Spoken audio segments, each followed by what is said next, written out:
We are back once again, only on After Hours, only on the After Hours YouTube channel. And joining me here, my muse, my goddess, the woman who I think is right now the hottest thing in the adult industry.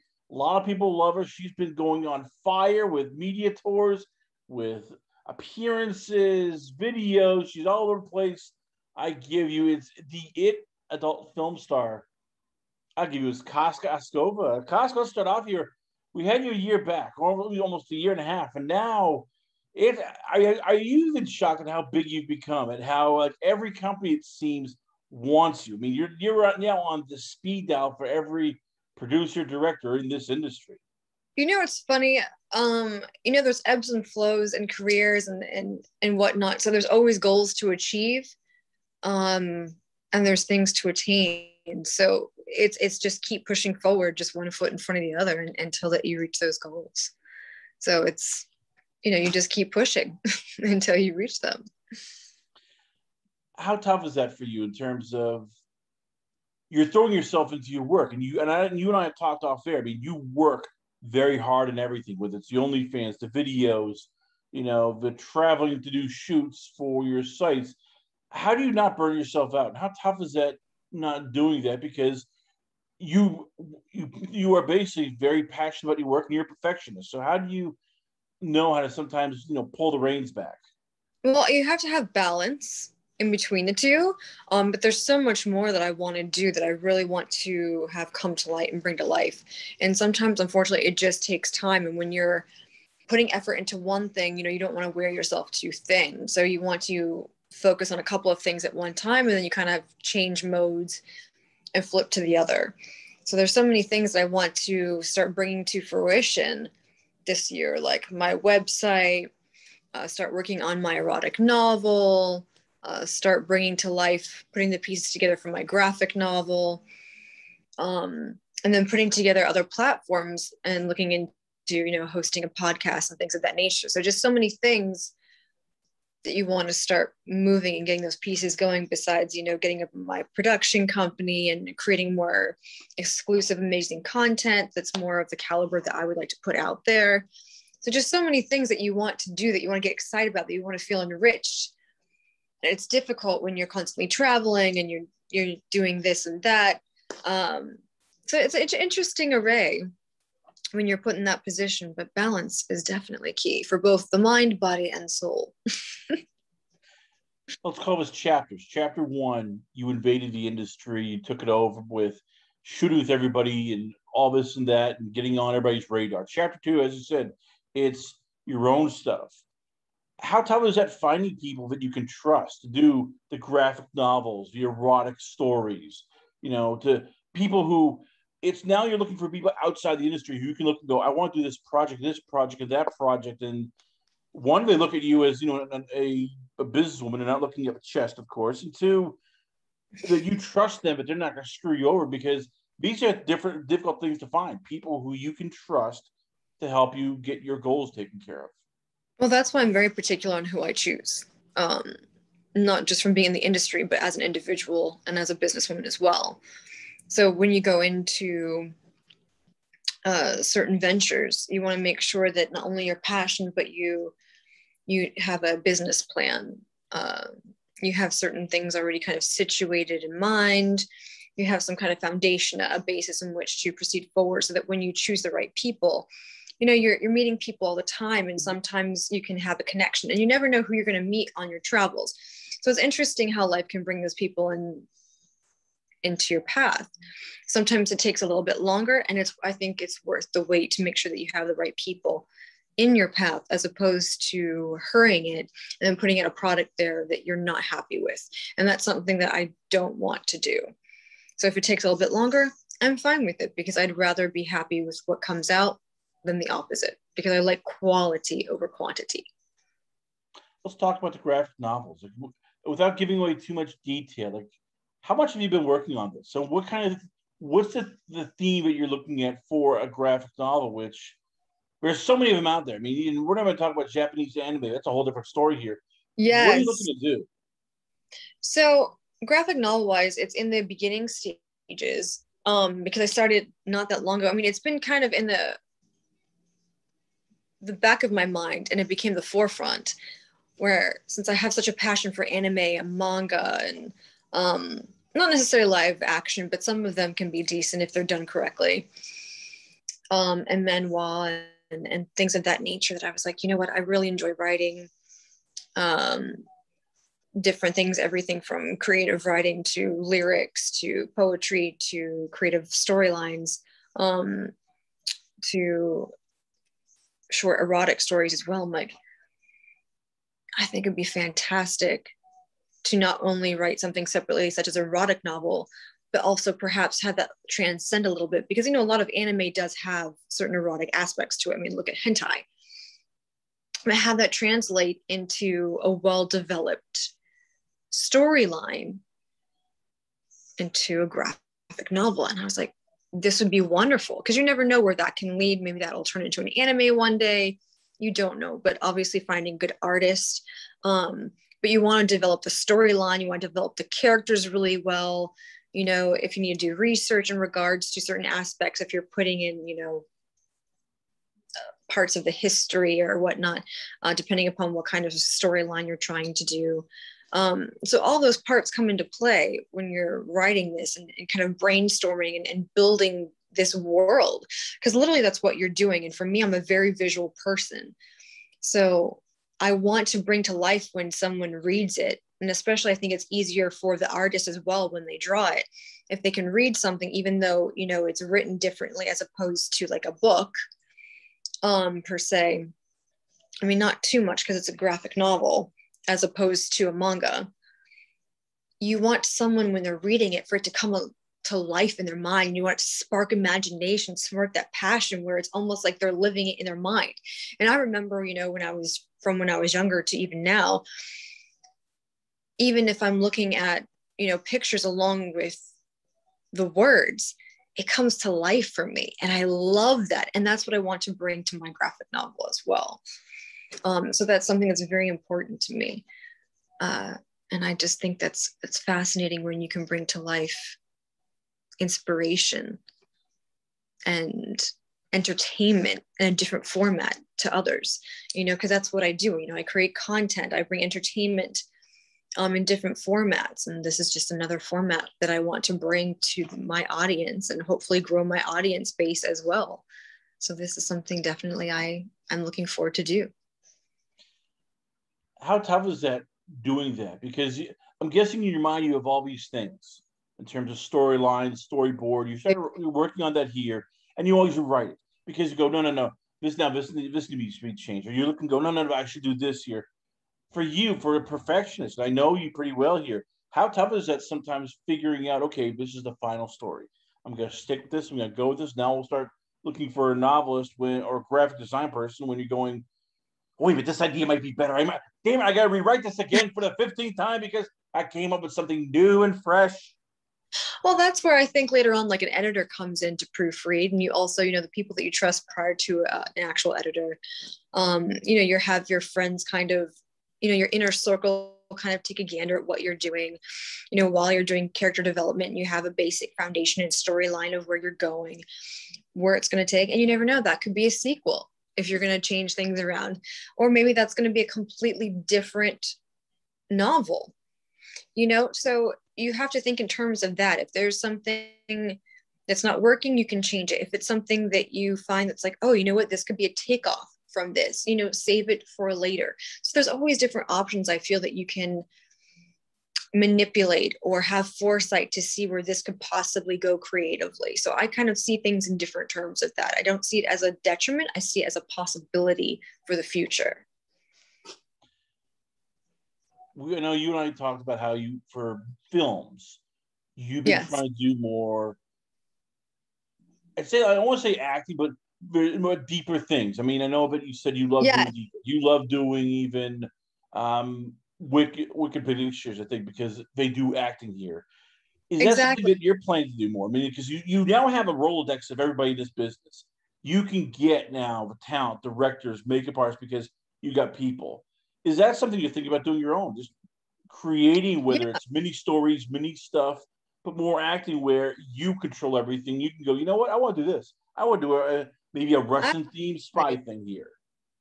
I think it's much easier when you have your own production company and you can collab with other people, and develop your own storyline character specifically for you and do the things that you want, that you've dreamed of, write your own scripts and create that, mini series or mini feature, if you will, and be able to put that product out for your audience and test it and see how they like it. Because sometimes in the industry, directors will have their favorites, that they're used to seeing all the time. So even though you've gotten to a certain point in your career, until you're able to put yourself in front of them so they can be like, oh, you know what? She's actually really good. I like her. And sometimes it's just like that in the industry until you can actually be there in person. Every industry has their qualms about it, and that's fine. But sometimes I'm going to do things my way and I'll get there when I get there. And I'm fine with that as well, because I know that I have talents in which the world needs to see. And a lot of people say that, and a lot of people get there on their own path. And that's wonderful. And that's why they have an entrepreneurial spirit and a talented spirit in which that they get there. And that's their drive. And I think that's wonderful. And that's the beauty of this life that we lead. For you, how do you keep above the fray? When I mean the fray, it's you're becoming that big star. So of course there's going to be people who crap on you, because this isn't like any entertainment industry. There's always people jealous. Well, she's getting top billing here, perhaps. She gets the better roles, the deeper here. She's getting this. Why am I not getting this here? You've always been very keenly aware to stay away from that. But the gossiping, the attacking, the Twitter beefs. How do you do that? And how tough is that sometimes? Finding people of trust when you never know, are they going to be here for me? Are they here for somebody else? Are they, trying to get into my pants, my pocketbook, the parties? I don't know. I mean, how tough is that finding yourself and finding people of trust and staying true to yourself? I think it's about choosing your battles. And that doesn't matter what industry you're in, whether you're in corporate America, whether you're an entrepreneur, trying to find investments, or I think it doesn't matter in that regard. I think it literally is choosing your battles. Sometimes, you want to say something, but then you have to think about it. Is this the appropriate time to say something? Should I wait, say, at a later time, or is it worthwhile at all? What am I going to gain from this?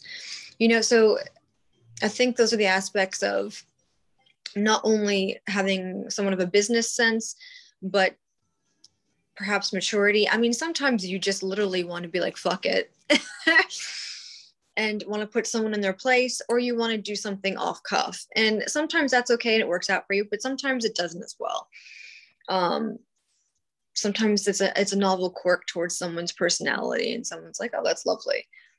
But that's not always the case. So you have to think in the regard about, if you're dealing with directors or talent or crew members, that can affect, especially in such a small community, that can affect your career.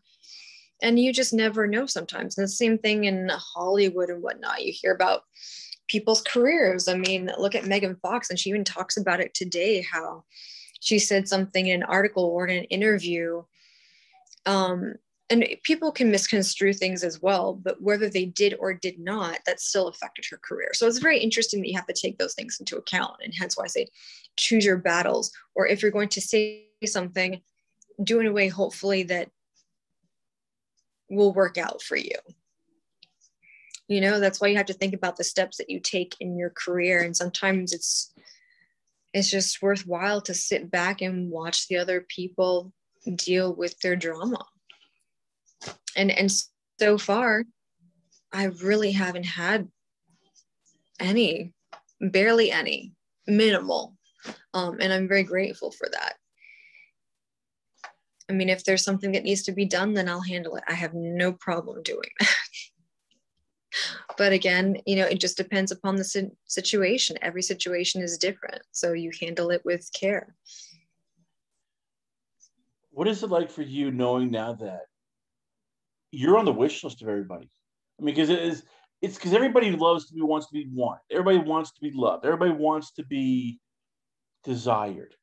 And yet, when I talk to people, you're the one, you're somebody that everybody wants to shoot with. Oh, I love to shoot with Casca. I want to work with this girl. I want to work with this lady here. And it's not just guys, it's girls. It's, companies, producers. What is that like feeling wanted? I know it's a silly question, but how nice does it feel where, you're Well, basically, all these people just love to want to be with you because you're that talented, you're that popular, and you are that good at your job. well, it's lovely too, but you have to understand the business and mechanics of things because you don't want to oversaturate the market with yourself. But at the same time, people say it's not a competitive market, but there are other MILFs in the market as well.